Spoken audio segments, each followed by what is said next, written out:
4 days ago, we got a phone call asking, hey, I have a busload of Ukrainian refugees.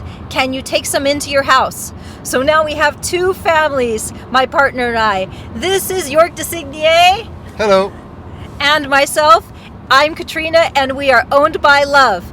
So, tell us about the 2 families that we have, York. Yes, families meaning 5 people in total. 1 mother with a teenage daughter. Who speaks English, the only one that speaks English. Thank you. Actually, we're driving through Switzerland on a business trip. Yes, we're coming back on a business trip. And another mother with 2 little kids, I would say, 6, 7 special needs. They are all together. And these 5 are now living in our apartment. Yes, our empty apartment that we had, where we had to get a bunch of furniture very fast, or they would be sleeping on the ground the first night. And because of the kindness of a whole community that came together, including 2 assistants that we have at the company, one of them in the back seat on the business trip with us, Ms. Gochi. Yay! Thank you for helping them have clothes and beds by working together.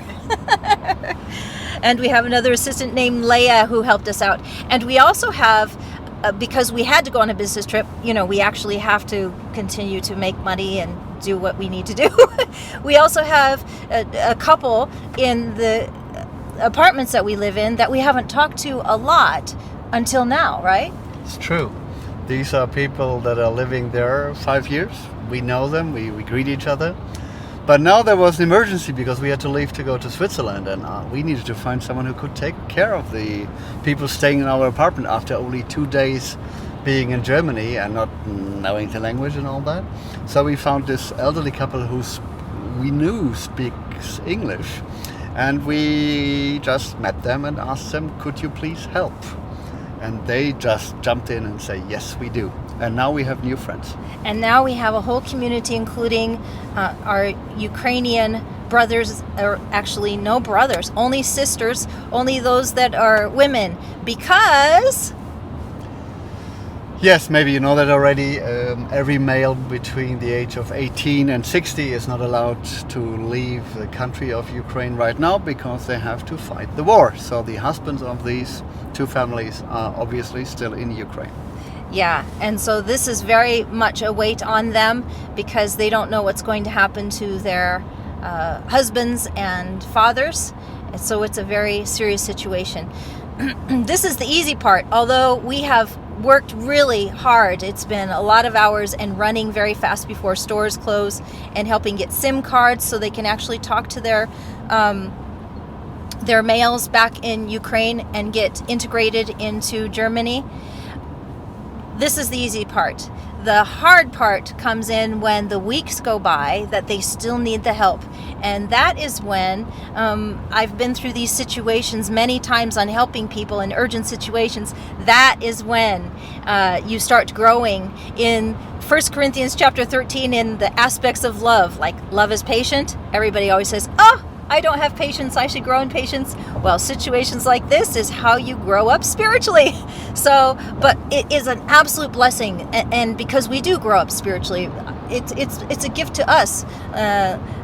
York likes to say, it's true. Yeah. I mean, we really feel like we are helping, but I could say thank you to these Ukrainian coming, pushing our buttons, pushing our boundaries, and helping us to grow in love. And grow in doing things we're not used to do. Improvising, going to see people we normally wouldn't see, going to organize things we wouldn't organize normally, juggling more things, more plates in the air, and so far it works out very well. Yep. And we meet new people and we have new connections through this, and that is a very valuable thing in a life.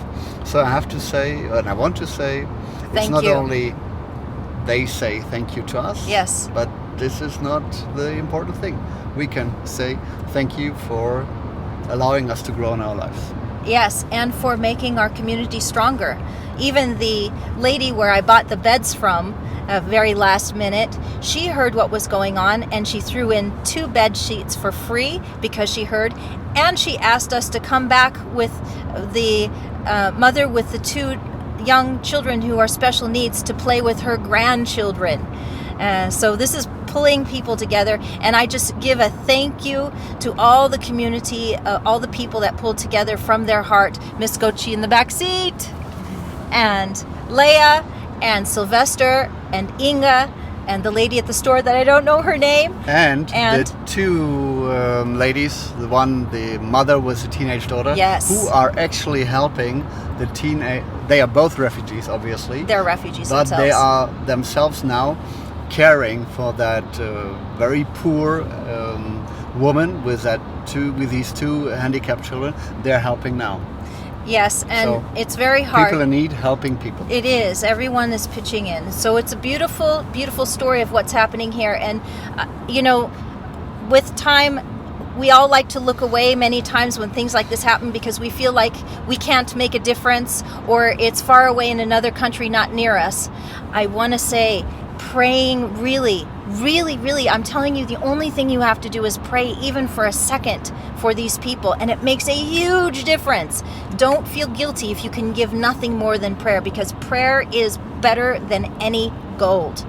So I encourage you to take in people around you who have needs so that you can be blessed and thank them for the opportunity to serve them, and do it for a consistent basis so you can grow in love and be owned by love, which is the whole point of this life, is to love God with our whole heart, might, and soul, and love our neighbor as ourselves to show that we love God, and that's how we get owned by love.